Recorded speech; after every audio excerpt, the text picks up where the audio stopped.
What is going on, everyone? We're back with another wrestling review. This is CCW, and I'm Nick. And I'm Joe. And we get to talk about Raw from January 12th. It's still, actually, we're starting pre-midnight. Holy crap. Yeah, that's what happens when the show comes on at 2 p.m. and you can watch it throughout the day. Right? So, yeah, this was in Dusseldorf. Dusseldorf. And, yeah, it aired at 2 p.m., and Joe reminded me. He was like, hey, have you watched Raw yet? And I was like, fuck, I forgot it was on early. Right? I guess I might as well start that. I had something almost kind of ruined for me thanks to Sean Ross Sapp and his need to go live right after a show. Which is fine. I didn't watch it, but the name of the title of his live video, I was like, ugh. But yeah. Fun note. I was watching this for about 30 to 45 minutes before I noticed a little emblem on my screen when I hovered over it. And it looked like a speedometer. And I was like, oh, wait, can I speed this up? And I put it on 1.25, and it made the entire show so much better. So much better. Mm-hmm. Yeah, you're like, he's like, you should watch it at 1.25. I'm like, you can do that? And so, and that's my problem with the WWE style. Now, don't get me wrong, I didn't need it for like the Penta match because they actually moved pretty quickly as is. But they're luchadors, so like they kind of do that thing. But so much of the like the actual classic WWE style is just so slow paced compared to everything else outside of WWE. Yeah, it's a little plotting. That like. You sit there and you're just like, oh man, it's this match. It feels like it's just dragging. Even if they're not like in rest holds, you're still like, man, this match is kind of dragging. Yes, they are very deliberate with their movement. But you put that motherfucker on 1.25, and the moves even look more vicious. Yeah, I had so much fun. It greatly enhanced the match quality. Now, I will say this. It also added some goofy elements. There's this part during the main event where, so AJ's standing there and he's doing the hand movements like he wants to do the hand tie up, the test of strength hand tie up. So as he's standing there with his hands up and they're moving back and forth, it's really fast. So he looks really goofy, and it made me chuckle. Oh, what's the thing I said made me chuckle? Because I was sitting in my office at work. It was a clothesline. Like, he did a clothesline. It was the clothesline that Gunther did to AJ. He said it looked funny because he it looked like he was running funny, which he was because he was also selling a hurt leg. But at 1.25 speed, it made it worse. He looked goofy as heck. It was great. Anyways, we'll get to there. We start off with an in-ring segment, which was Io and Rhea coming out to celebrate as the new champs, as you know, that's how they had won last week. And they're happy to have finally put the Kabuki Warriors in their, I put replace because I can't think, in their place because of their lack of respect, which is where I was trying to go with that. Io said no one is ready for Rio. Rio? Rio, yeah. Which I know that Rhea had said that also at some point, and I was trying to forget about it. And that's their tag team name. Super original. Yeah, I hate it. And I hated everything about this. It was just them being like, "Oh, we beat them. We showed them. We beat respect into them." And it's like, no, you didn't. They're heels. You can't beat respect into them. Stop it. It's wrestling, man. It's wrestling. And then they put out like an open invite to whoever wants a shot, and then Liv and Roxanne come out, and I was like, "Oh, that could be a fun match." Liv puts on her fake friend voice, like she's answering telemarketer calls, and she congratulates them, but then is like, "You know what though? Those titles belong to me. I didn't lose my title." And they was like, "Yeah, but your friend there did." Yep. At which point, all true. Bayley and Valkyria came out, and then I was like, and here we go. So they come out, and then Bayley is like, I think we deserve a title shot because, in case you didn't realize, I pinned Roxanne 2 weeks ago. Remember how we were talking about how like that's how that shit's done in wrestling? And this didn't bother me because I was like, she's got a point. She did pin Roxanne, and then out of nowhere, Io in Japanese said some things, and she went crazy. It made the other two teams start arguing with each other, and then the Kabuki Warriors showed up from nowhere and pulled the champs out of the ring. And then they went in, and there was a firefight. I had that written out like that. I'm glad. So then they fight for a little bit, and then Rhea and Io come in and clear the ring. And aside from the very beginning, I was not a fan of Rhea and Io's part of talking in the very beginning. I ended up enjoying most of the rest of this. Yeah, I thought it was a solid first segment. I was glad it didn't include the fucking Vision for once. Yes.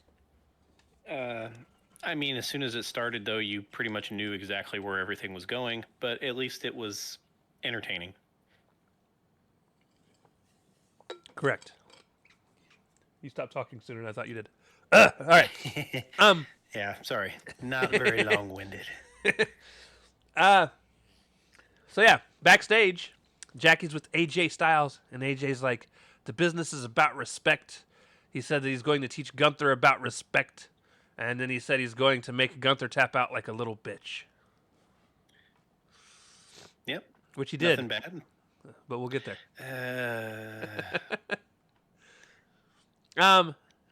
During all this, they also announced a 3-way for their number one contendership for the women's title will be tonight.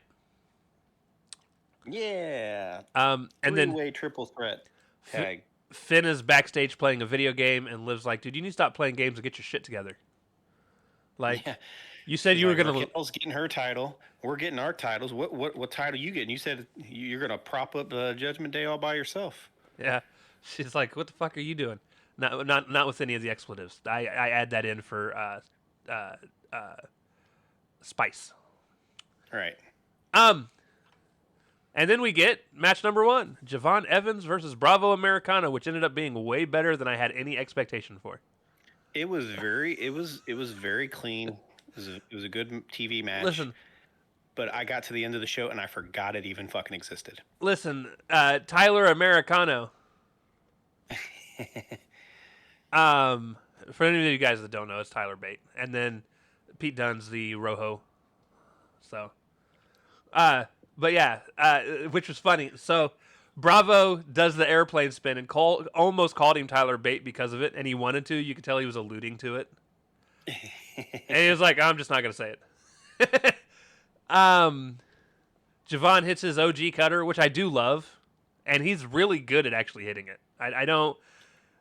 The only thing I don't like is it's super unbelievable because the people have to stand there for so fucking long while he jumps at them. Like every other move in wrestling now. I know, but now I want to see Samoa Joe nope his ass. That would be hilarious, by the way. I'd be down for it. I don't like any of the implications that it would take for it to happen because I don't want to see Joe leave AEW, and I don't think Javon's ever going to leave WWE. He's going to be a big... They're going to try to push him to the moon, but that doesn't mean people don't leave. But right. It would be well after Joe's probably gone. But yeah, he hits his OG cutter, gets the win. Post-match, they try to chump Javon, and he jumps over everybody and gets the fuck out of Dodge. Because he's smart. Yeah, it was good. He knows not to stand around and fight like an idiot. Yeah, at least he wasn't a dumb babyface. Backstage, Adam Pearce is approached by Heyman, and he's like, yo, if Braun shows up with bad intentions, tell him to go home. And the interaction between him and Heyman, there's more to it than that. That's all I wrote down, though. Was better than the way I make it sound. I didn't mind this segment because Heyman looked very annoyed. And was like, you don't really want to do this. Well, and and it all plays out later. It plays out later. In-ring segment, CM Punk comes out, and he's like, the road to WrestleMania goes through me. He's about to bounce. That's pretty much all he talked about, was how he's the champ, blah, blah, blah, blah, blah. He's the vision's behind him. He's looking into the future. At that point, he's about to walk out the ring, and then Finn Balor's music starts, and I got excited. I was like, "Oh, this is a match I want to see." Baylor says he's one of the people Punk mentioned that Punk said he gave a list of people that he wanted to wrestle to defend the title against because they're talented. Punk was like, "Bro, that was 2 months ago. I see you back there playing video games and answering to everyone else in the Judgment Day. What are you doing?" Are you shining Liv's shoes? So then he's like, "But you know what? Screw it. The match will happen tonight. The crowd goes crazy. I kind of got a little giddy." And then Balor did the heel thing, and he was like, "No, on my time. Next week we're in my hometown." Yep. And he was so he like, gets to get beat in front of his family. Yeah. He's like, and you don't have to worry about Judgment Day. It'll just be me and you. He's like, but I won't be alone. I'll have the hometown crowd behind me. Blah blah blah blah blah. Makes me think JD is going to come back. He then I says, still don't think he's winning, but he then says he would rather do it in Ireland. Punk says, okay, apologizes to the crowd for it not happening tonight, and then he left. Now, I'm excited for the match. I think it'll be a very well wrestled match. I was excited when he walked out, but I'm gonna be honest with you. Balor kind of failed on the mic during this segment because he almost seemed like he didn't want to be out there. It was rough. Like, he seemed almost uninterested to even get a title shot, like he was lost without everyone else around him. And it's so weird to see that from him because I've seen him cut some really good fucking promos on his own. So I don't know what happened during this show specifically. But yeah, it was very much not his own words. He was just trying to get the match out. Right.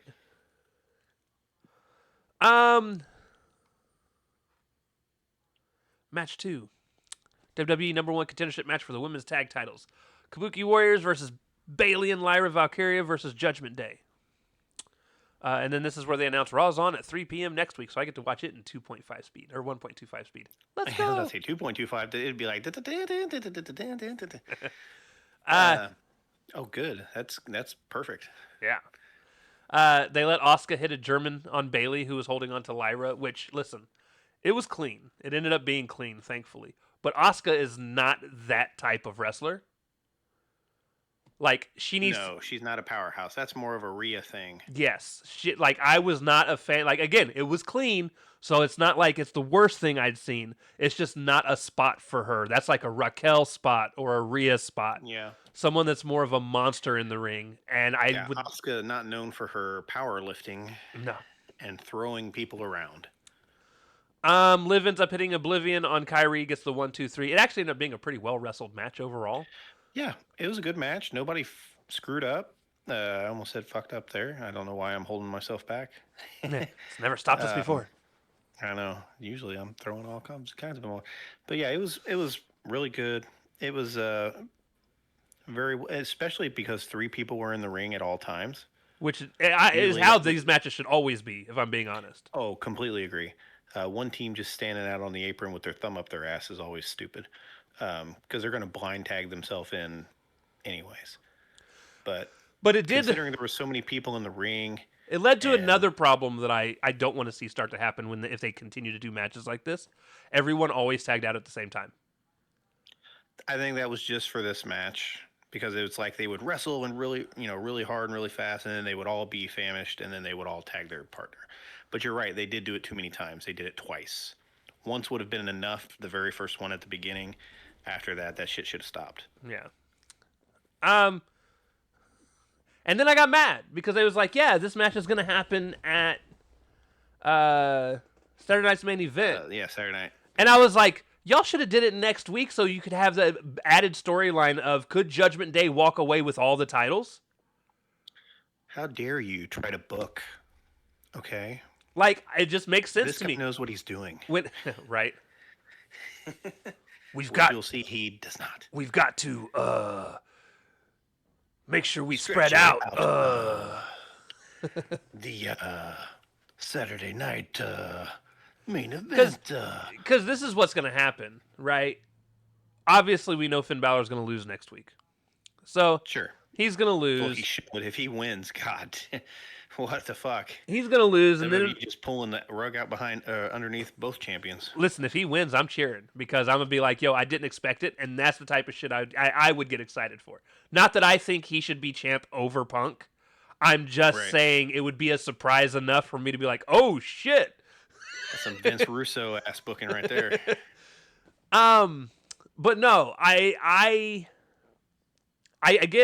just think what I don't want is what's exactly going to happen. He's going to lose, and then we get 2 weeks of Liv and Roxanne talking shit to him for losing.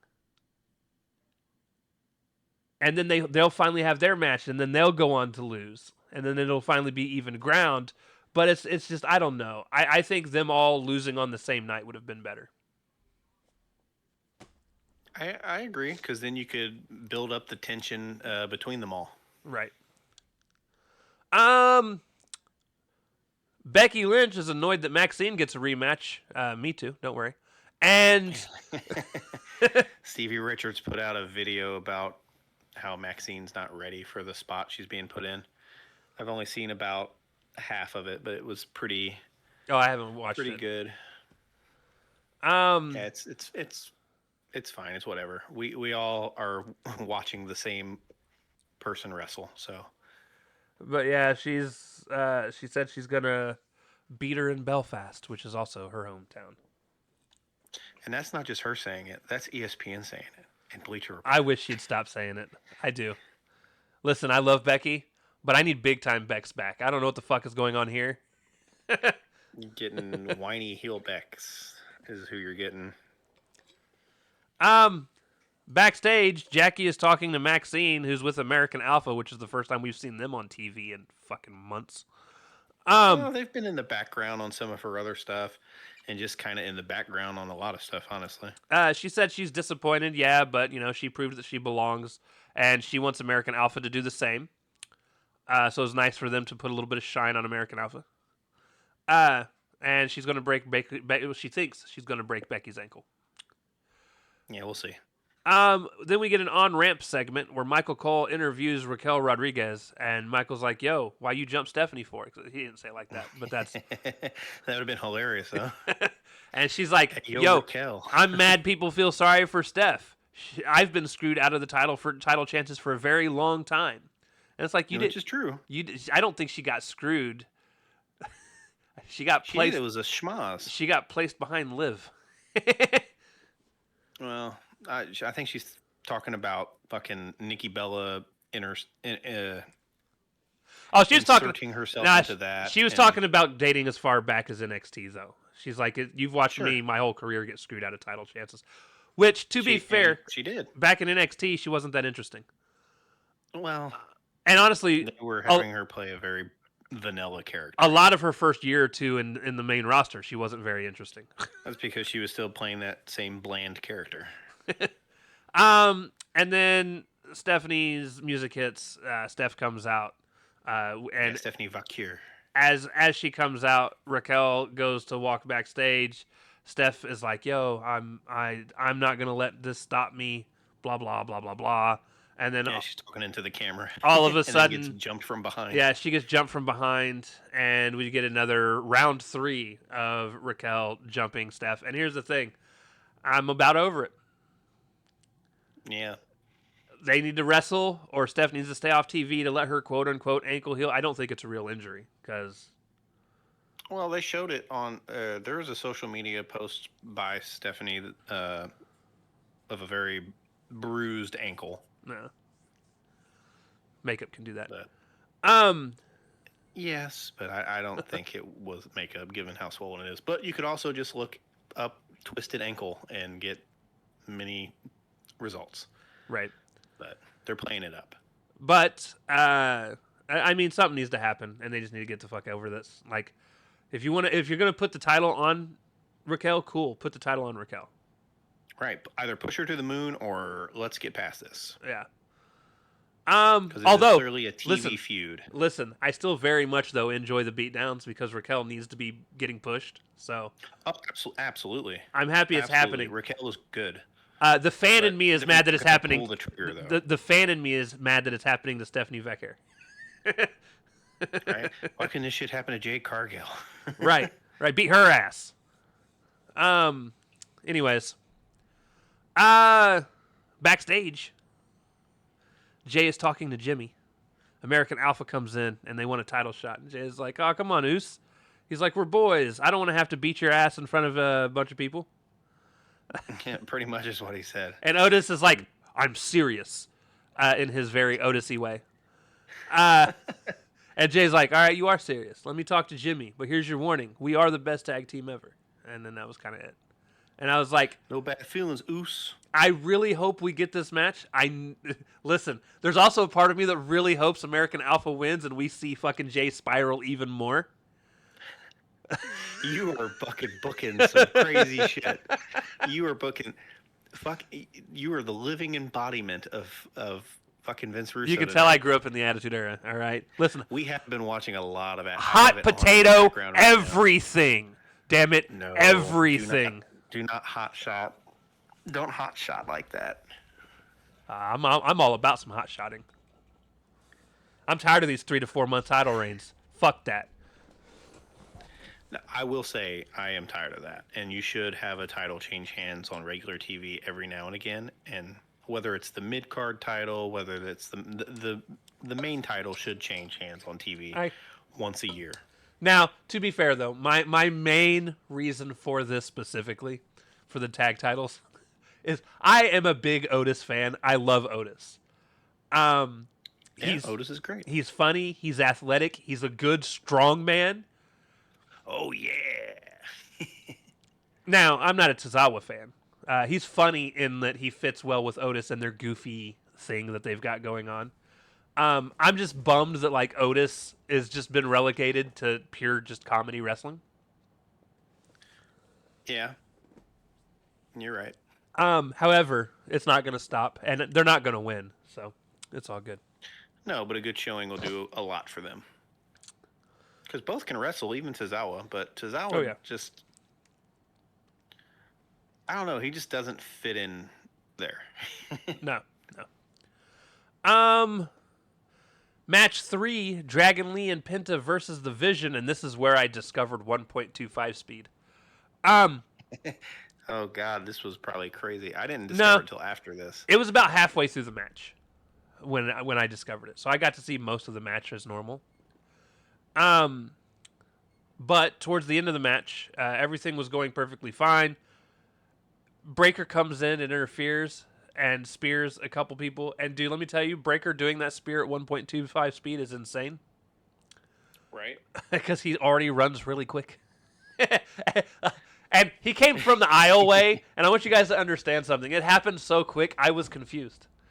Because, again, I'm watching at 1.25 speed, and I just see this body come from out of fucking nowhere and spear somebody on the outside. I think it was Dragon Lee on the outside of the ring.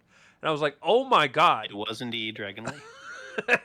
I loved it, though. Listen, I'm a 1.25er for life now. Now I got to wait for Raw to finish so I can 1.25. I wonder if you can do it while the show's going on, like even if you like start it late and are playing catch up. You can if you're playing catch up, but you'll catch up. That's kind of the problem, right? Well, yeah, kind of. Anyways, towards the end of the match, I already said that. Breaker comes in. They call the match off due to interference. At this point, Pierce keeps trying to kick people out. And he keeps getting pulled in one direction while they're screwing the other guy over in the other. Yeah. And at that point, Breaker pins him up against the turnbuckle and gets in his face because he's sick of his shit. And I found that to be interesting because like that's the first time we've seen somebody actually get physical with a GM of sorts in a long time. Yep. And Pierce ain't no punk. No, he ain't. Listen, you don't want to fuck with Aldis either. He's an ex-TNA world champion. Yeah, they both can work. Both were workers. Yeah, they were. It still bums me out that Aldis never got matches in WWE. Yeah. So then backstage, Javon tells the Luchas to let him know if they need help. Oh no. And I'm like, you're going to get broken, my guy. Like, bouncy. you're only bouncy until you get speared. Oh yeah, do that fucking move. And then you're floppy. There's a big difference. While Braun Breaker's in there. At which point Pierce catches up with Braun, yells at him, spits in his face. Oh, Now, he's pissed. he doesn't spit in his face to be rude. It's just he's got this whole Bill Cowher thing going. And he gets all into it. He's just yelling and screaming and spitting because he spits on Heyman too. And Heyman wipes his face. And Heyman eventually is like, "Dude, you fucked up." And he's like, nah, "Yeah, he shouldn't have. I sent him home and blah blah blah." And he's like, "No. From my angle, you put your hands on him first, and that's going to play into this whole thing moving forward." And, Yep. So now the Vision is going against the authority of Raw, which I don't see where they're going, but maybe it'll be somewhere interesting. I doubt it. We get an Obafemi ad. Yep. And then rumor is he's coming to Raw, so it looks like that's the case. Oh, see, I thought he would go to SmackDown, but then again, Cody lost the title, so there's no reason for him to go after Cody. Nope. Now he's going to beat up on Punkster. Backstage, Gunther is like, "How dare AJ? He's the one that's disrespectful." That's all I could catch. He was talking really, really fast for me. AJ Styles He essentially called him a bitch. Right. AJ Styles versus Gunther. This match is the final match, which actually ended up being my match of the night. I'm pretty sure it would have been that way even without 1.25 speed. Yeah, it was good. It was good. Probably my match of the night as well. That or the triple threat tag match. I got really annoyed from the very beginning, though, because they gave them championship entrances, and it pissed me off. Because I'm like, no one here is a champion. Why are we fucking doing this? Because they were wasting fucking time. It was so AJ stupid. came out to the ring super early, and I saw that I was literally looking at the thing, and it said there was 24 minutes left. I'm like, Gunther's not getting to the ring for another 10 fucking minutes. And you timed it. You were like, no, you were wrong. It was 9 minutes. No, I said no, 8 minutes because 1.25 speed. Oh, okay. Because I was being goofy. I thought you were actually timing it. No, but by the time the match started, they ended up having, I think it was 22 minutes till the end of the show. No, it was 22 minutes when I did that almost. It was like 24. Then there was no way they got to the ring in 2 minutes. They had about 15 to 16 minutes. What did I message you? Well, you said they never have 15 minutes, and I said they never have more than 15 minutes. And when he bounced off the ropes for his first move, AJ did when he ran against the ropes. I looked at how much time was left because you just said that, and there was like 18 and a half minutes. And I was like, well, they pretty much have 20 minutes. Yeah, but they stopped early to do their shenanigans after the match, so it was about 15 minutes that they actually wrestle. Which is fine. I don't want most of their matches going over that time. No, they're boring as fuck as is. But if you think about how long this show is, and each match is about 15 minutes long, that goes to show how many ads they have. So they need to have less ads, more matches, and you can shorten most of your matches. You don't need 15, 20-minute matches every time. Give me some 5, 10-minute matches. But that's the point, right? More matches, less bullshit, and then I don't even care how long the matches are, as long as you're giving me more matches. AJ got chopped off the top rope and he fell to the floor. It looked pretty good. Especially at 1.25 speed. Yeah, it did. AJ ended up getting the calf crusher on Gunther. Gunther got to the ropes. He got another calf crusher on Gunther, but Gunther slammed him repeatedly, which looked vicious as fuck at 1.25 speed. Where he was slamming his head into the mat? Dude, watching it again, guys, I encourage you. Watch at 1.25 speed. Everything looks way worse. And I don't mean worse as in bad. I mean worse as in painful. More damaging. There's this point where Gunther power bombed the shit. Well, actually, it's how he ended the match. He did twice. Gunther did a fake tap out where he did technically tap out, but he tapped out where the ref couldn't see, and AJ was like, "Oh, he tapped out." And then he like I didn't see it. He low blowed AJ, And let me tell you, this power bomb looked way more vicious than it probably did in normal motion. Because it had some snap to it, boy. It certainly wasn't the one Gunther did to John Cena, where he essentially sat him down. Right. No. This one at 1.25 speed, it had some snap to it. I feel like I'm watching an AKI produced fucking wrestling show now. Hey, that's good for us because that's that's right in our wheelhouse. Oh, dude, I loved it, dude. Like the moment I turned on 1.25 speed for this show, my whole mood changed because it was it was just fun. Everything was fun. Even they're talking fast. Even Wade Barrett became less of a fucking buzzkill on commentary because and boy is he. They were talking quick. Great times. Michael Cole called a backstabber or a code breaker today. As it should be. That's essentially what it is. But it's not the same thing. It's the exact same thing. It's not the same thing. One's done to someone's face and one's done to another person's back. I just lifted my glasses off of my nose onto my eyeballs. But to be fair, Jericho's done the code breaker to people's back and they've still called it the code breaker. So, you know. Well, it's just asinine. Right. Sounds like some Michael Cole shit. It very well could have been, to be honest. It more than likely was. But no, over and above all, it was an okay show. It was okay. Listen. Compared to last week, we just watched a goddamn way masterpiece. All right, compared to last week, you are not wrong. You are not wrong. This was the best Raw in a while because Raw is usually really bad. Their LED screen tricked me at the very beginning because it looked different, and I was like, "Oh, they got a new entrance set up," and then the screen went blank, and then the first thing came on. I was like, "Oh, never mind." It's the exact same. They did have a bigger stage presence there for whatever reason. But yeah, so that's it. That's our review. Damn, that's a quick one. But you know what? That's what you guys like. You like quickies. So here's your quickie for the day. All right, we'll come back on Wednesday for Dynamite. It'll be at least 48 minutes long. Right. We'll have like 3 more matches to talk about. But yeah. At least. But yeah, so tune in Wednesday for Dynamite. I don't have any wrestling news to talk about to drag this out for 10 more minutes. So.